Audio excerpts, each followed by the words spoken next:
नमस्कार, मी संकेत आवटे. मार्केटमध्ये जोरदार हल्ला सुरू आहे. मार्केट अप मूव्ह जबरदस्त दाखवतोय. नेमकं मार्केटमध्ये काय सुरू आहे? कोणत्या स्टॉकमध्ये एफआयएस डीआयचा पैसा येतोय? स्टॉक बाय स्टॉक डेटा मी तुम्हाला दाखवणार आहे. इंटरेस्टिंग डेटा आहे, मजा येईल तुम्हाला बघायला. लक्षात घ्या. सो सध्या जर मी बघितलं निफ्टीचा ट्रेंड काय सुरू आहे, तर निफ्टीने जो लो दाखवला होता, you can see on the screen, इथं ऑलमोस्ट 21,750च्या आसपास निफ्टी आलेला होता.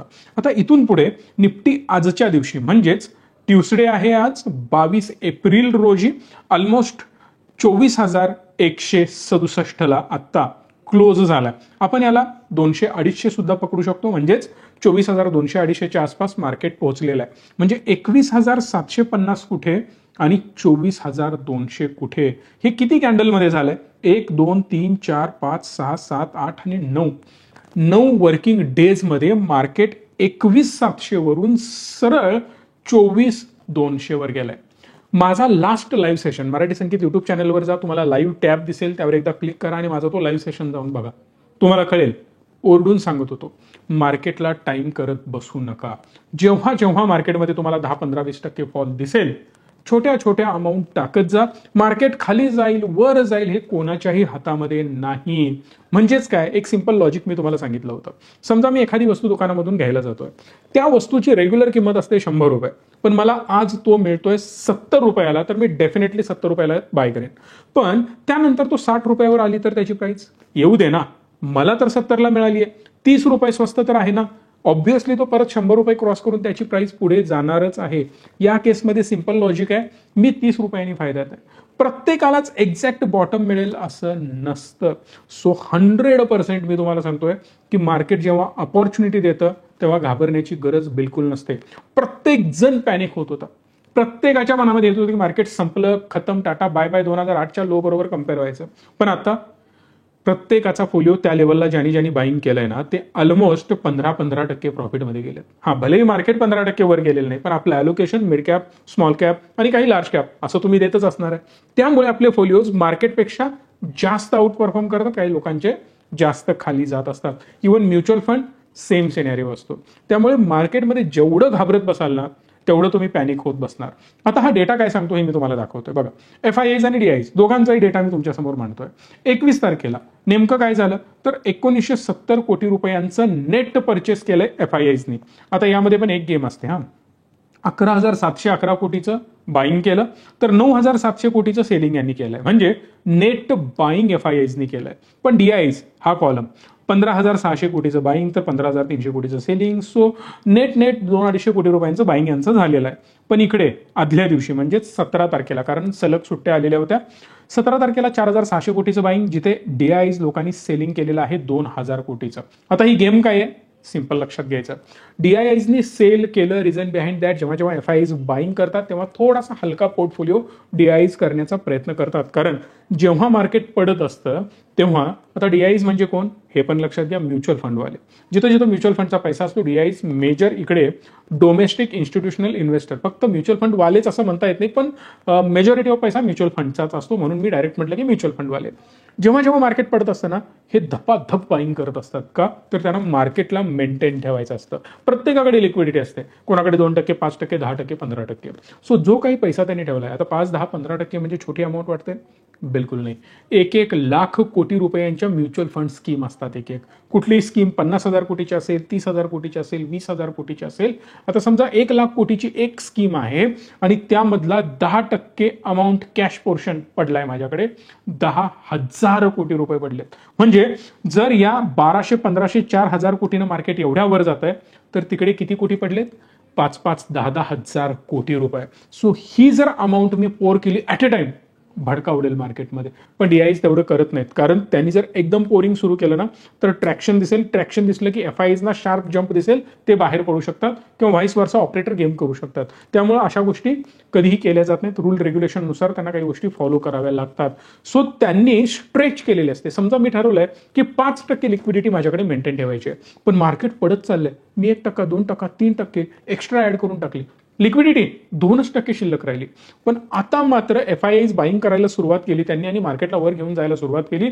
परिणामी डीआयआयज थोडा थोडा माल हलका करतात, कारण या लेवलला त्यांनी एंट्री घेतली होती, थोडंसं मार्केट खाली गेलं, परत फिरून याच्या वर जात आहे, याचा अर्थ मी प्रॉफिटमध्ये आलोय चांगल्या. आणि जी गुंतवणूक मी केली होती, लिक्विडिटी एक्स्ट्रा ठेवायची असून सुद्धा ती मी माझी काढून घेतोय आणि माझी लिक्विडिटी मी मेंटेन ठेवतोय. या सिंपल लॉजिकवर या गोष्टी वर्क होत असतात. सो परिणामी आता मला काय दिसतं की मार्केटमध्ये फास्टेस्ट ग्रोथ दिसते. आणि मी जे बोललोय ते प्रूव्ह करायचं असेल तर कसं प्रूव्ह होणार बघा. 4,600 कोटी रुपयांचं नेट बाईंग होतं एफआयचं, डीआयजनी सेलिंग केलं.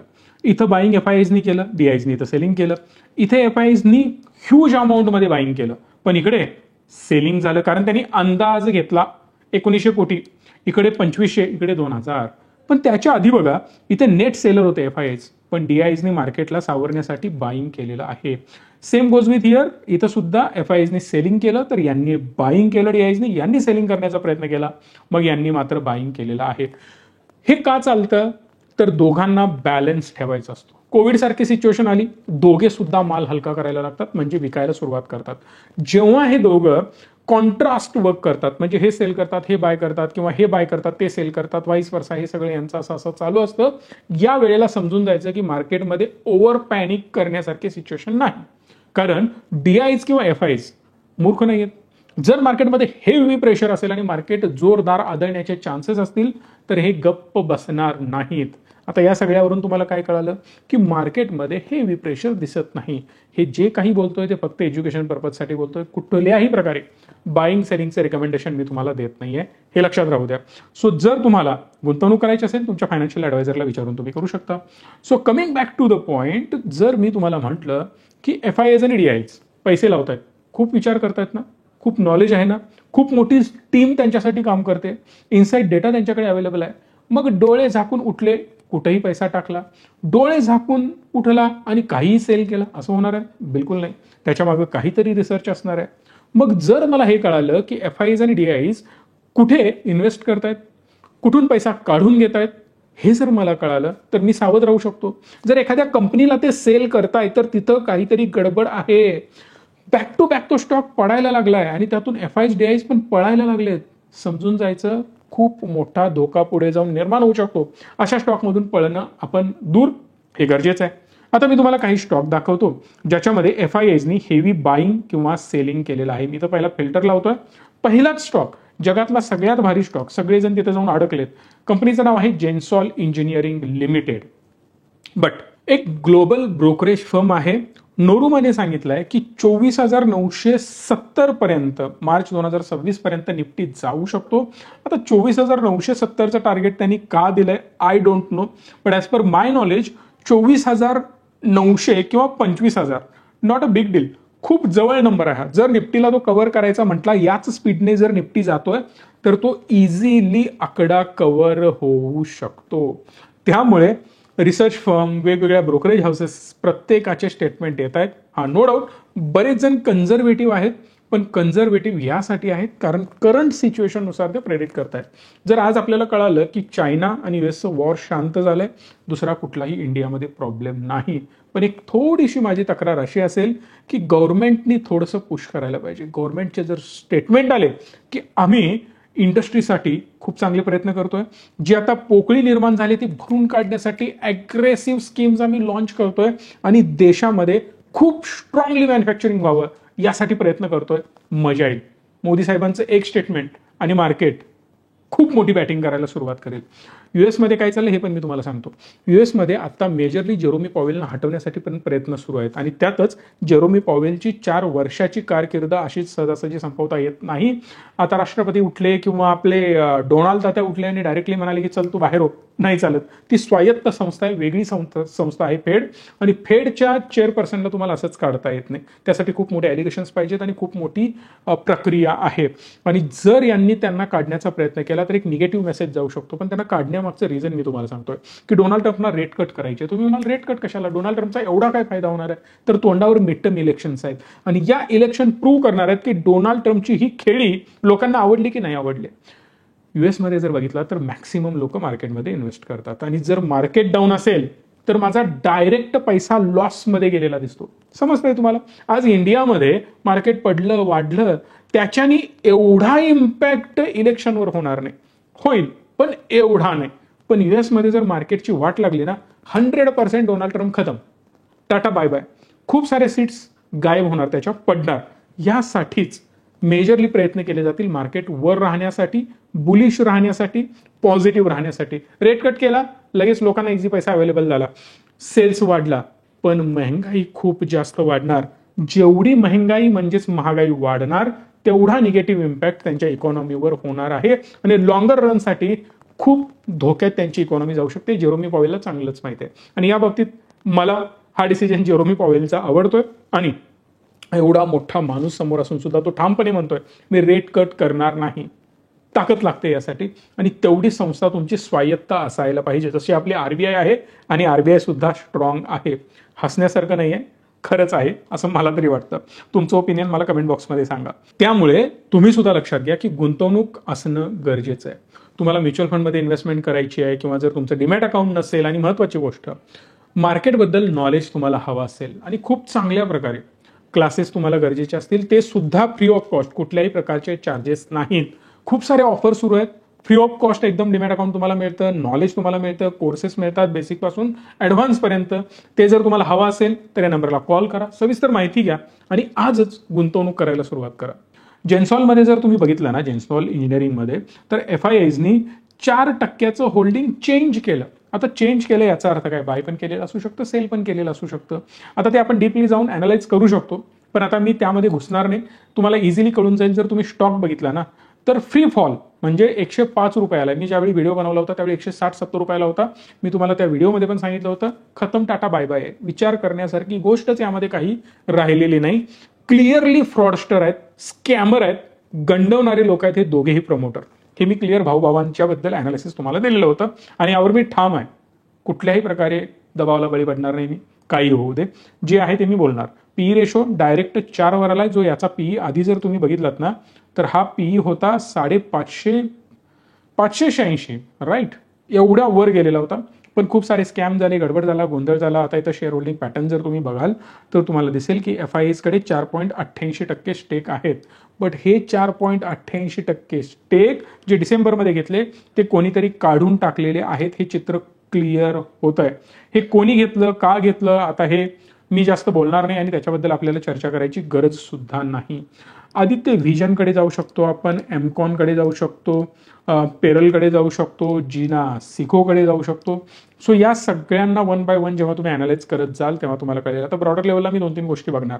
सेल्स ग्रोथ खूप चांगली असायला पाहिजे, पी रेशो मेंटेन्ड आहे, स्टॉक ऍटलिस्ट अप ट्रेंडमध्ये असेल तर वेल अँड गुड आहे, पण हा थोडंसं कन्सॉलिडेशनमध्ये आहे.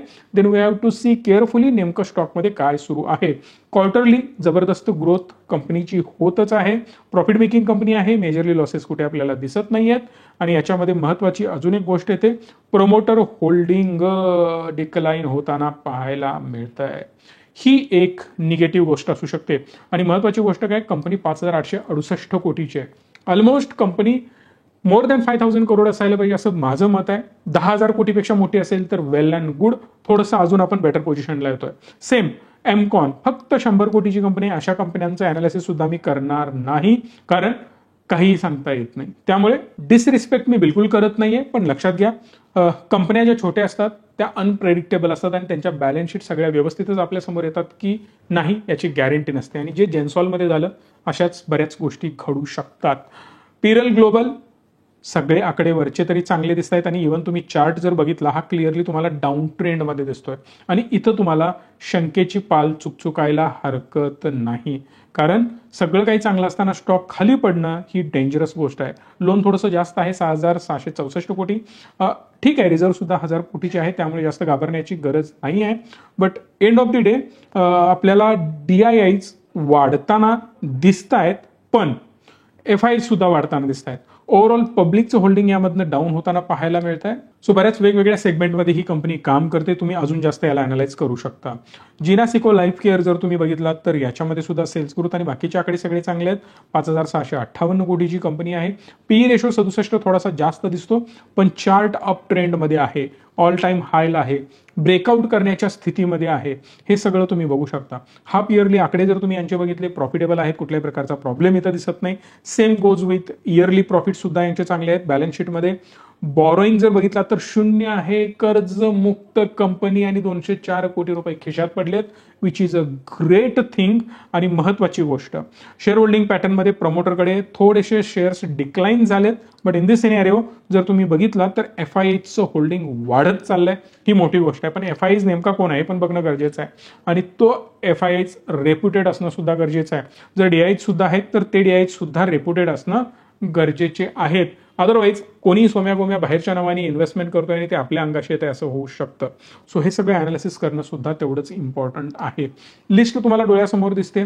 जर मी DIH कुठे होल्डिंग वाढवतायत हे बघायचं झालं तर DIHचं होल्डिंग या सगळ्यांमध्ये वाढलेलं किंवा चेंज झालेलं आपल्याला पाहायला मिळतं. ही लिस्ट तुम्ही स्क्रीनशॉट काढून ठेवू शकता, वेगवेगळे स्टॉक यामधले चेक करू शकता. आणि महत्वाची गोष्ट, या प्रत्येक DIHनी किंवा या प्रत्येक FIHनी जी गुंतवणूक केली आहे किंवा सगळ्यात बेटर वे मी तुमच्यासमोर ठेवतोय, म्युच्युअल फंडनी जे जे स्टॉक अलीकडे बाय केलेत, जे जे टॉपला परफॉर्म करणारे म्युच्युअल फंड स्कीम आहेत आणि त्यांनी कोणते स्टॉक बाय केलेत याची लिस्ट पण मी तुमच्यासमोर ठेवू शकतो. जर तुम्हाला ते अनालिसिस हवा असेल तर कमेंट बॉक्समध्ये कमेंट करा MF. तुमच्या जर 2000 कमेंट आल्या, येणारा पुढचा व्हिडिओ डिटेलमध्ये असेल आणि प्रॉपर स्टॉकची लिस्ट विथ अनालिसिस ठेवेन की म्युच्युअल फंड कंपन्या कोणत्या सेक्टरमध्ये घुसतायत, कोणते स्टॉक बाय करतायत आणि का ते आज टॉपला परफॉर्म करतायत. सगळ्या गोष्टी मी तुमच्यासमोर मांडणार आहे. या व्हिडिओला लाईक, शेअर आणि चॅनलला सबस्क्राईब हक्कानी कराल याची मला खात्री आहे. धन्यवाद. Stay tune and stay positive.